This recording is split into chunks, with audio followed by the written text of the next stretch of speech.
درود بر شما، چطوری بچه‌ها؟ اومدیم با فرست ایمپرشن فیلم مانکی من. I don't know. We are about to go crazy. Holy shit.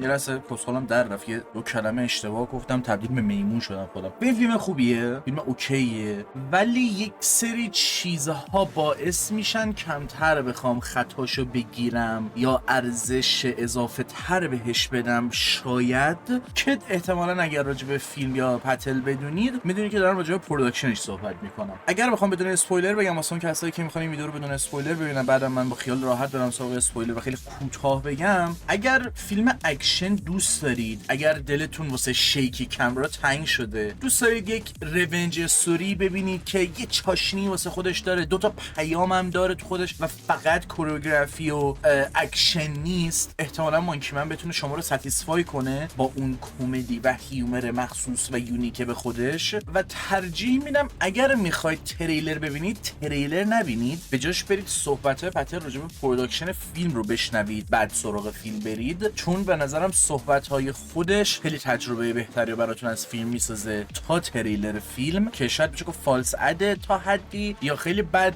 میس پرزنت میکنه اثر رو. اوکی، همین، چیز بیشتری نیست. اصلا اولش که میخواستم راجع به این اثر صحبت کنم، اومدم سراغ وایس و متنایی که داشتم، واقعا اونقدر چیز خاصی ننوشتم. نهایت 5 6 خط، احتمالاً 5 6 دقیقه میخواد وقت بگیره. چیزای رندوم و ریزی که همون موقع نوشتم رو بهش اشاره میکنم. داستان ما در رابطه با کسی که کتک خوردن رو بلده و اینجوری که آقا من از عمد میبازم تا فعلا پول در بیارم و چون میدونم چطوری بلدم کتک بخورم، یه سری جا به نظرم باحال‌تر میشه، ایمپکت بیشتری داره که کاراکتر رو دنبال کنی که ببینی اوکی پس کی میزنه، چطور میزنه، باشه هدفی میزنه و عزت، ولی فیل شد که میدونی کجا رو میگم. و حالا یک مسیر سلف ایمپروومنت یا حالا هر چیزی که هست رو باید طی کنه یا با یک هدف جدیدی دوباره سراغ اون انتقامش بره و بدون هدف نمیتونه فایت بده، که بازم خیلی چیزایی که این فیلم داره جدید نیست ولی خوب در اومده توی این فیلم. و واسه مگه میشه آهنگ هندی وسط همچین فایتی که جدیه، بعد انگار از دوم الهام گرفته، کوریوگرافی خوبی داره،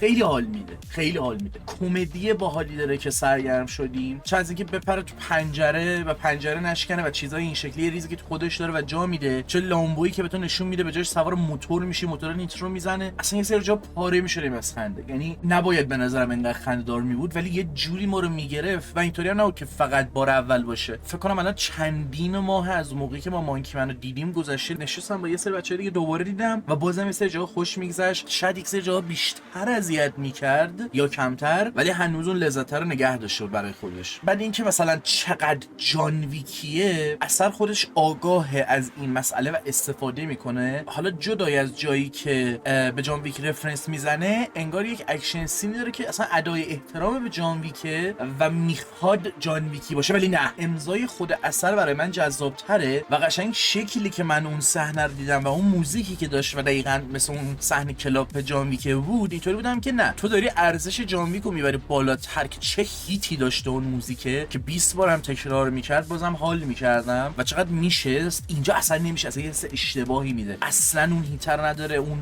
حاله رو نمیده، اصلا جان ویکی نیست. چرا میخوای جان ویکی باشی؟ میگم اون امضای خودش واسه من خیلی جذاب‌تره. فاز میفتوری و اسپریچوالیتی و واریر واقعی و کالچر هند و یه سری چیزا رو به خودش میگیره که خوب جا داده. حالا یک سری جاها میتونه اذیت کنه ولی خب. بعد اینکه میگم پروداکشن بدی داشته، ببین اصلا یه چیز عجیب غریبیه. یعنی پروسه پشت صحنه و ساخت این فیلمو شما فقط بدونید، اول قرار بوده کاملا دیجیتال باشه، بعد یه نفر دیده اینقدر خوشش اومده اینطوری بوده که آقا من اینو سهمشو میخرم میذارم توی سینما، بعد یه جا اصلا بهش بودجه ندادن و کل بودجهشو گرفتن، کل بودجه فیلم همینطوری 10 میلیون، دوربین اون وسط شکسته، خود کارگردان میگفت آقا من اینجام شکست اونجام شکست. خب حالا این چی؟ جکی جان هنوزم که هنوز 90% جای بدنش شکسته، توی چیزم رکورد شده، مثل اینکه توی زمان کووید و اینا و اینطوری بود که ما کم می‌بردیم. من یه جا با گوپرو رکورد می‌کردم، یه جا با دوربین گوشیم رکورد می‌کردم، با آیفون داشتم رکورد می‌کردم. یه ماسترو می‌خواستیم بیاریم مثلا فلان اینسترومنتو بزنه، زوری بعد می‌وردمش، مثلا یه هفته آوردمش، بعد همه چی اوکی می‌کردم، یه هفته یا چند روز. اصلا یه مسیر عجیب غریبی داره که من خیلی بد تعریف می‌کنم اگه من بخوام تعریف کنم، ولی صحبت‌های خودشو بشنوید. حالا جدا از این که میشه قضا کرد اینا همش مارکتیه و این حرفا، ولی خب در نهایت یک سری اتفاق افتاده که با ارزشمندتر میکنه. چیزی نیست که بگم سینما، ولی تو ژانر خودش حرف برای گفتن داره. به نظرم اگه فازشو داشته باشید حسابی حال میده. اصلا همین موزیکی که میگم، موزیک چقدر درست بود یک سری جا. مگه میشد فاز لستافاز گرفته موزیک داره میزنه، بعد تو اینطوری که این انقدر اون کوریوگرافی و اکشن پشت بینان داره، میگه اصلا موزیک نمیخوام استجا موزیک نمیذاره و اتفاقا تاثیر چیزا رو بیشتر میکنه. یا میگم مثلا اون موزیک آرومو داره میزنه، بعد با یه حالت حیوانی با بقیه درگیره، اوه حیوانی مانکی من، بعد یهو آهنگ سنتی هندی میزنه، بعد متال میشه، بعد داد و بیداد، بعد هندی اینو میرقصن، بعد به جای اینکه اکشن بتونه نشون بده، رقص اینا رو داره بتونه نشون میده که مثلا لباسشون رو هوا داره میچرخه و چقدر زیبا بود. بعد تو فاصله نهایت 10 دقیقه این اتفاق میفته. حالا یکم از روش گذشته و درست یادم نیست یه سری چیزا رو، ولی آدم میذاریم عقب یه بخشی دوباره میدیدیم از بس یه سری موزیکا یه سری چیزا حال میداد و خوب بود دیگه. آقا یعنی تجربه‌ای که حال بده من میخوام دیگه. اوکی درسته که مثلا یه فیلمی مثل چیز نبود، چی بود خدایا، رن نه نمیدونم، یه فیلمی بود 2 ساعت فایته، نه داستان داره هیچی، ساوند دیزاین و کوریوگرافی فوق العاده به جاش داره. خب و خیلی از دوستان که خودشون رو کسایی میدونن که به اکشن علاقه دارن، از اون فیلم خوششون نیومده. مثلا اینجا که میان بیشتر خوششون میاد چون پکیج کامل تره. بعضی جاها قطعا ضعف حس میشده، چه تو نویسندگی میشه چه جای دیگه، ولی خب به خاطر چیز باحالی که بود اینطوری بودم که اشکالی نداره. یا اون پروداکشنی که از اول میدونستم و باعث میشد اصلا یه تجربه دیگه بخوام باهاش داشته باشم و ببینم اوکی یک محصولی که از یک پروداکشن هل اومده بیرون قرار چقدر بد باشه و سورپرایزینگلی چقدر خوب بود. و اگه قرار یک چیزی که پروداکشن بدی داشته 10 میلیون بودجه داشته، نمیتونستم جز این تصور کنم و راجع به این صحبت نکنم که اوکی فرض کن این فیلم این کارگردان با همچین پشنی وقتی من میدونم فور فیوریتاش چیه، علاقش چیه، چه سینمایی رو دوست داره، چطوری خودشو میسپره به اون قضیه، یه پروداکشن بهتری داشته باشه با یه بودجه خیلی بیشتری. و از اونجایی که خودش میگفت من هنوز این سنگینی پروژه رو مونده اذیتم میکنه، امیدوارم اونقدر اوکی بشه که بازم برگرده و یه فیلمی با همچین استایلی درست کنه با هر چیز بهتری و تمامی رو داشته بگیره که به نظرم خیلی خفن میشه. و جدا از موزیک و اینا که دوبس نداشت و میگم اطمینان داشت از اینکه من فایتم خوبه تو میشین نگاه میکنی. حالا یه موزیک ایرانی فقط کم داشت توی اون تایم لیمیتی که داره فیلم، یه سری چیزا رو خوب تو خودش قرار میده و به شکل احمقانه بازم یک سری حس کلی میده. ولی یه چیز قشنگ داره، یه فایت داره همون اول درجه ناکارد میکنه، بعد تو اینطوری که خب ویت ما این همه بیلداپ شد، اصلا یه سری جا تو هی حس میکنی قراره این رو فایت بده ولی فایت نمیده که ویرد به نظر میاد. الانم که فایتر رو داره بهم میدی یهو ناکارد شد یارو، بعد اون فایت خفنه هم بهت میده. یعنی دقیقاً یه سری جای فیلم شکلی بود که فکر می‌کردی بهت نمیده ولی اون چیزا رو میداد، شاید حتی بهترش رو. و تا اونجا که میشه میگم در تلاشم که دوری کنم از این مقایسه جان ویک و مانکی من و اینا، ولی صرفاً یه جان ویک دیگه نیستش که پیش خودتون بگید اوکی من که جان ویک دارم همه چیش بهتره چرا برم مانکی من ببینم. ولی بحث اسکیل و اینکه چقدر کانتنت بهت دیلیور میکنه و اینکه میگم این فیلم 10 میلیون فروش داشته، جان ویک یک خودش 20 تا 3 میلیون بودجه داشته که احتمالاً این فیلم از جان ویک یک اگه فقط جان ویک رو به تنهایی در نظر بگیریم و شاید حالا اگه زیاد توهم نظرم و درست یادم باشه چی شد اصلا جمله ولی بیشتر دوست anyway آقا این فیلمو ببینید.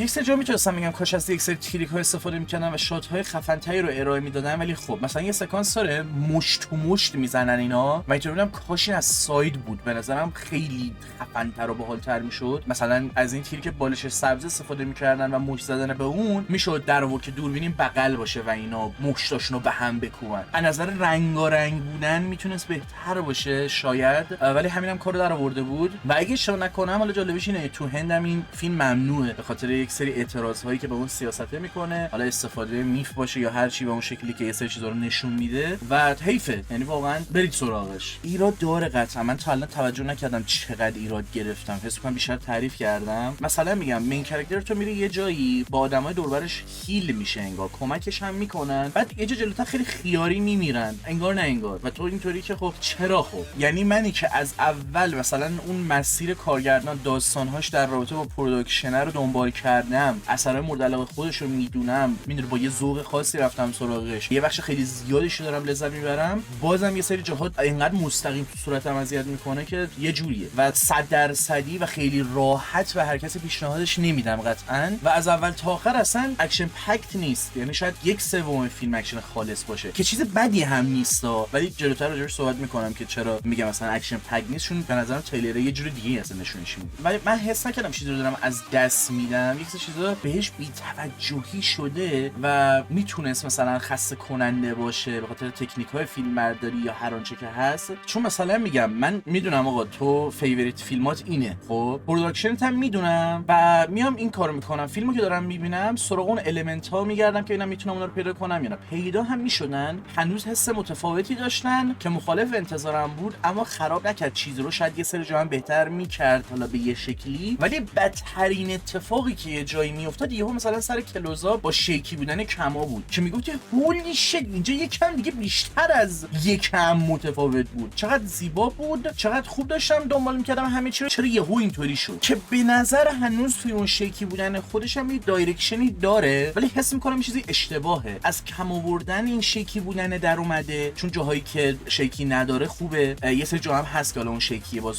خوب باشه و با اینکه شیکیه اون پشماش میبینی که کوریوگرافی اوکیه و این محدودیت مثل چیونه انگار مثلا یه گیمی داره بازی میکنه که عالیه، موشن بلور بد داره که حالا با اون محدودیتش یا هر چی که هست باعث میشه اون موشن بلور رو بذاره توش. اگه فیلمو دیده باشید متوجه میشید چی میگم. و میگم کارگردان یک سری جاها میگه آقا من کم آوردم، سر همین با گوشیم رکورد کردم، که شاید همین محدودیت‌ها بوده که باعث میشده مثلا یه سری جا کلوزآپا خیلی بیشتر باشه و انقدر یک سری جا شاید بیشتره اگه خیلی دقت کنید که دیگه اون ایمپکتی که میخواد رو نمیتونه داشته باشه، نه اسکیل قضیه و بزرگ بودن یک سری چیزا رو نشون میده و پروداکشن عجیبی داره دیگه که باعث میشه یک سری چیزا بعد خراب شه و اون پروداکشنه یه جوریه که تو کامل داری تو فیلم حسش میکنی که یه سری جاها به شکل احمقانه‌ای آزاردهنده نیست و اوکیه. الان میگم جلوتر چرا. مثلا میگم 1/3 فیلم آخر دقت کنی که چقدر بهتر و بیشتر خوش نشون میده، کامera ورک و یک سری چیزا کامل فرق میکنه نسبت به چیزی که جلوتره. وقتی اصلا یهو اثر هیتشو داره، یعنی اون لحظه که میگیرتت و چون اندینگ خوب تموم شد، اکشن و همه چیش اوکی پیش رفت، خیلی هم بیشتر حال داد، به خصوص که اندینگ معمولا تاثیر بیشتری میذاره، بیشتر یاد آدم میمونه این حرفا. باید دید جلوتر چیکار میکنه. میگم اگه این یه استارت باشه یه استارت خیلی خوبه، چون آخه میدونید از طرفی هم کارهای پتل رو ندیدم، نمیدونم چقدر شخص خودش رو میشه تو اون شکل داستانگویی و کامera ورک دید، ولی خب سراغ کارهاش قطعا خواهم رفت. میدونید دنبال چی هم اصلا میخوام چی رو بگم، یعنی میخوام ببینم اون شیکی کامera هم چقدر به عمده و به چه دلایلی نتونسته درست در بیاره. به قول یکی میگفتش که شاید انقدر تو کارش پشن داره که باعث شده یه سری جا درست در نیاد، ویژنش مشخص و کلیره ولی بیش از حد یه سری جاها نمیتونه در بیاره به خاطر اون جاه طلبی که داره یا محدودیت یا حالا هر چی. باید فیلمو ببینید، یه مقدار این بخش قابل بحثه، صرفا من میتونم بهشون اشاره کنم. مثلا میگم برگردوندن شکی کم میتونسته به عمد باشه، چون آره میتونست اذیت کننده باشه، ولی دقیقاً مثل اسمش مانکی هرج و مرجیه که توش کنترل هم هست و به نظرم کایندو جواب میده. یک سری جاها شیکی کمه و جا دفاع داره ولی انقدر جابجا میشه، اصلا یه جا ثابته این زومه داره جابجا میشه، چه بدونم یه سری جا شیکیه که مشخصه که خب چرا تو پشت صحنه یه دوربینم خراب میکنن، ولی تأثیر رو میذاره، نه همه جا ولی خب که همه چی سریعتر میذاره، به هم ریخته است، چیل نمیشینی مستند اکشن نگاه کنی که انگار داکیومنتری داره نگاه کنی، انگار مسابقه کاراته داره نگاه کنی که هیجان و تنشی توش نیست، قشنگ دوربین تو صورتت و موش تو صورت خودت کوبیده میشه. و برای همینه که میگم آره یه مقدارم جای دفاع دارم از شیکی کم این فیلم، مخصوصا که انقدر همه چی کثیفه به شکل درستی. البته خب حالا هندو مثلا توی اون تصورمون کشور کثیفی میدونیم، کلا فیلم خیلی کرکثیف و مودیه، اینجا اون تغییر کامera بین گوپرو چه بدونم آیفون و درون شات باعث نمیشه یهو اینقدر کیفیت چیزا بیاد پایین و خراب کنه همه چی رو، خیلی دیگه کثافت به نظر بیاد. یعنی به هر بدبختی که خوردن و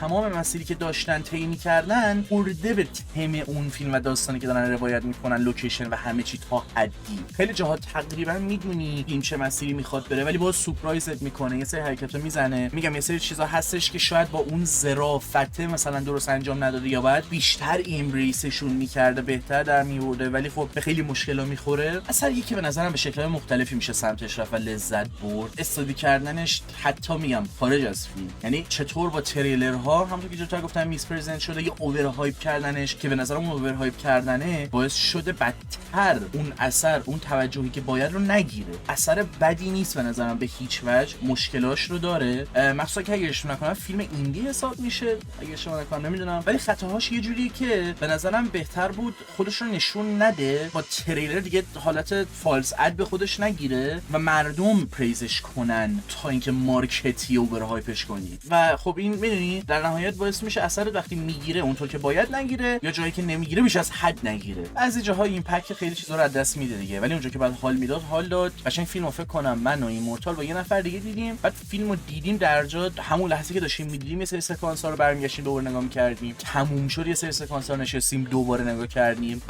فیلم که تموم شد راجع بهش نشستیم یکم صحبت کردیم که آقا این چقدر باحال بود، چقدر قشنگ یه سری اون کمدی رو جاش درست بود، پیامش با اینکه ساده بود پیام اوکی و زیبایی بود. بر من اثر بیشتر هیته تا اینکه میس بده، به اندازه کافی اون براش‌ها رو با استروک بزرگی زده پته توی کارش. کم نیست فیلم این شکلی توی مارکت، چیزی که مانکی منو یونیک میکنه دقیقاً همون کالچر است، همون شکلیه که کارگردان میره سراغش. چه بهتره که حالا بهتر و بهتر این اجرا بشه. و میگم حالا نمیخوام زیاد بهره داستان برم با این که یه سری چیزا رو گفتم، مثلا این پوینت آخرش که میاد اینطوری میکنه که آقا من رفتم شکست خوردم، حالا میرم توی این مسیری که مثلا هم ترینینگ آرکم که وای ترینینگ آرکش چقدر خوب بود، ترینینگ آرکش خیلی من دوست داشتم، واقعا ترینینگ آرکش عالی بود، یعنی بهتر از این من توی این فیلم نمیتونستم ترینینگ آرک بگیرم. ولی این که مثلا اونجا یاد میگیره در رابطه با یک سری چیزا دیگه، منم یک سری چیزا یاد گرفتم در رابطه اون با اون واریرا که حالا دیگه نمیخوام دیگه همین دیتیلش بگم اگه دیگه واقعا ندیدید ولی تا اینجا موندید،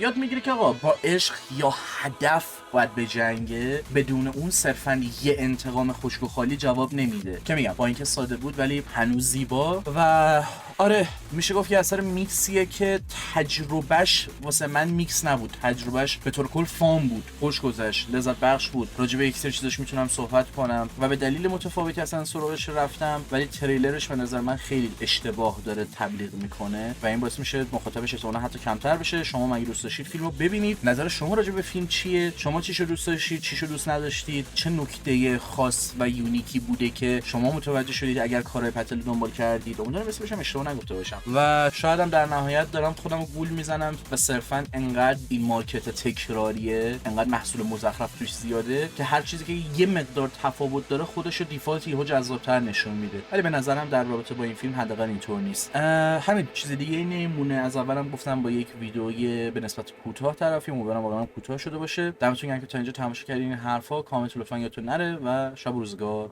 خوش.